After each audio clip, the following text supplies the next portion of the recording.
Ce n'est pas ça qui fait un candidat. Ce n'est pas la liste électorale qui fait un candidat. On peut être sur la liste électorale et ne pas être candidat. Et ne pas pouvoir être même candidat. On s'est tous battus ici contre le 3e mandat. Mais Ouattara est sur la liste électorale, il n'avait pas droit à un 3e mandat. Il est encore sur la liste électorale et il n'a pas droit à un 4e mandat. Donc le fait d'être sur la liste électorale, il ne faut pas que ça serve de diversion. Ne lâchez jamais la proie pour l'ombre. On doit se battre pour qu'il soit candidat. On doit se battre pour qu'il soit candidat. C'est ça.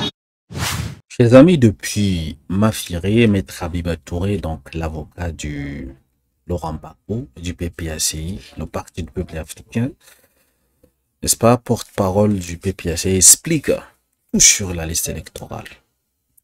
Elle demande aux militants du PPACI de ne lâcher absolument rien. Comme ils ont soutenu Laurent Gbagbo lors de son procès, lorsqu'il était à La Haye, cette fois-ci également pour les élections de 2025, il faut lâcher absolument rien.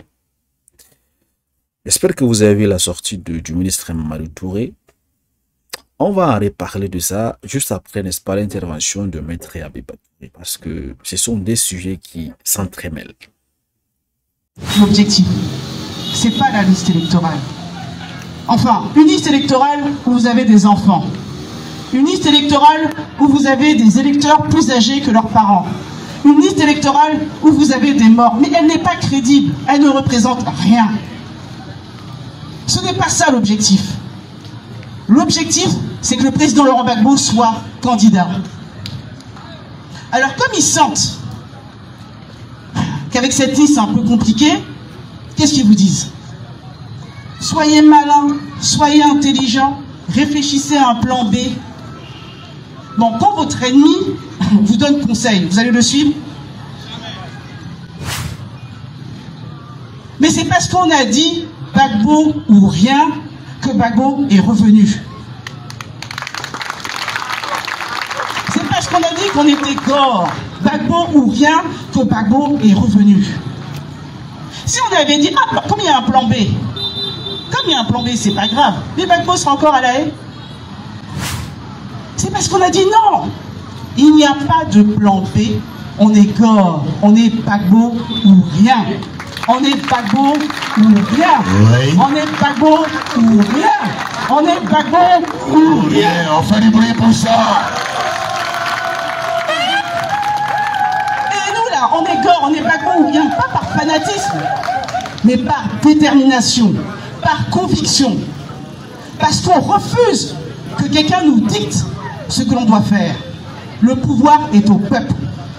Le pouvoir est au peuple. Il ne revient pas au RHDP de dire pour qui nous là, qui doit être notre candidat. Si c'est le RHDP qui choisit notre candidat, mais autant rejoindre le RHDP. Autant y aller. Il n'y a pas de plan B. On est Gbagbo ou rien.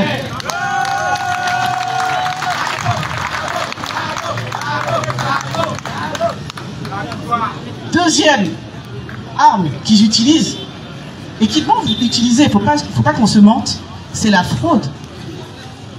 C'est la fraude. Ils vont vouloir frauder massivement. Bien sûr. On a déjà dit tous les problèmes qu'il y avait sur la liste électorale, tout le problème sur le processus électoral, tout ça là, vous savez. Je ne vais pas répéter ça ici, vous le savez. Mais je vais vous dire, aujourd'hui, comment on peut lutter contre cette fraude? Eux là, ils fraudent parce qu'on ne se lève pas, parce qu'on ne se dresse pas, parce qu'on ne va pas voter, parce qu'on se dit que voter ne sert à rien. À partir du moment où vous vous dites ça ne sert à rien d'aller voter, ils ont déjà gagné. Ils ont déjà gagné. C'est comme ça qu'ils font. Parce que tous les endroits où il y a eu de la fraude là, mais on a vu, nous on a vu, le taux de participation était faible. Le peuple ne s'est pas déplacé. Ils étaient seuls. Et je le dis souvent, quand on est enfant, qu'on a un examen, Mais si le professeur, si le surveillant quitte la salle de classe, mais on va tous tricher. Mais enfin, ça c'est évident, on va tous tricher. Qui va perdre? Qui va avoir une mauvaise note? On va tous tricher. Mais si le professeur reste, si les surveillants restent, vraiment, nous-mêmes on sait que c'est compliqué. C'est pareil pour les élections. Si vous vous déplacez massivement, si vous allez voter, si vous restez dans les bureaux de vote pour regarder, c'est compliqué pour eux de tricher. Ils vont toujours essayer, mais ça sera beaucoup plus difficile. C'est sur votre absence qu'ils gagnent. C'est sur nos peurs qu'ils gagnent. Quand ils sentent qu'on a peur, là, quand ils voient que vraiment c'est compliqué, tout le monde s'est déplacé, ils vous regardent. Et je vais vous dire quelque chose. La peur, là, c'est humain. Nous tous, là, on a peur. On a eu peur, on a même été traumatisés depuis 2011. Vous avez vu des choses horribles. Vous avez perdu des parents, des amis. Vous avez vu le président se faire humilier. On a peur. C'est vrai. Voilà, je suis d'accord avec elle parce que tu peux pas quand même accepter les conseils de ton ennemi quand même. Ton ennemi te donne un conseil, tu l'acceptes, c'est que tu vas mourir. Ça c'est sûr. Donc voilà pourquoi j'ai dit que la sortie du ministre Mamadou Touré sur le TV5, ça rejoint un peu ce qu'elle a dit, il faut pas accepter les conseils. Mamadou Touré, dans son intervention, il a parlé, n'est-ce pas, du Sénégal, où Ousmane Sonko avait été condamné.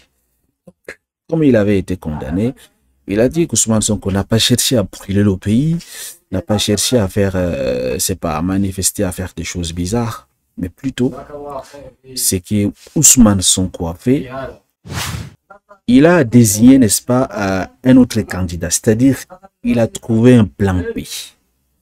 Donc, comme il est condamné par les lois de son pays, ce sont les sous-entendus d'un conseil que le ministre Mamadou Touré donne donc aux différents partis d'opposition ivoirienne, genre, comme votre président, votre leader est condamné par la justice ivoirienne, il faut vous trouver un plan B.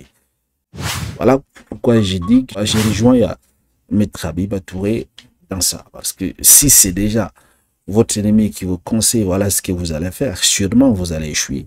Là, elle a complètement raison en fait. Donc, même s'ils vont choisir un autre candidat, ce n'est pas au RHDP de leur dire quoi faire. C'est comme ça, en fait. C'est la même chose, c'est vice-versa, en fait. Et ce n'est pas au PPACI de dire au RHDP ou bien au PDC-RDA de faire ceci ou cela, en fait. Lorsqu'on vous conseille déjà, alors que vous tous, vous convoitez le même objectif, c'est-à-dire la présidence, ça veut dire qu'il y a ruse quelque part. Il faut faire attention. Elle dit l'autre, n'est-ce pas, arme qu'utilise le parti au pouvoir, qu'il faut faire attention, c'est la fraude. Donc, et pour cela, pour lutter contre ces fraudes, il faut donc aller voter, oublier la peur. Massivement participer à ces élections et surveiller ces votes en fait. Voilà donc les quelques conseils qu'elle a donc galvanisé donc les militants du PPACI qui étaient présents depuis ma ferie, n'est-ce pas? Voilà donc par la porte-parole du PPACI, n'est-ce pas, Maître Habiba Touré en fait, et également l'avocat du président Laurent Gbagbo. Et là, c'est vrai qu'elle a rappelé des faits historiques. Le président Gbagbo avait été humilié. Et puis voilà, depuis ce temps, les gens ont peur. Et dit que la peur, c'est quelque chose de naturel en fait. Ça se trouve chez tout le monde. Il faut juste savoir comment gérer cette peur et affronter son diable en fait. Donc, le PPAC est décidé d'en découdre avec le pouvoir actuel. Et le PDC-RD a la même chose. Et le RHDP défend son bilan et dit même 0%, les partis d'opposition n'obtiendront pas. Et puis voilà, on verra qui va gagner.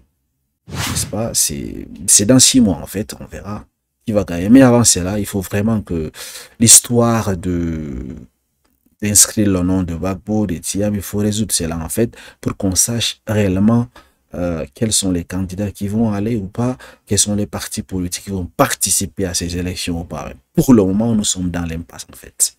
Les élections arrivent et puis jusqu'à là, rien n'est confirmé en fait. Merci de m'avoir suivi. Excellente soirée à vous. À très bientôt.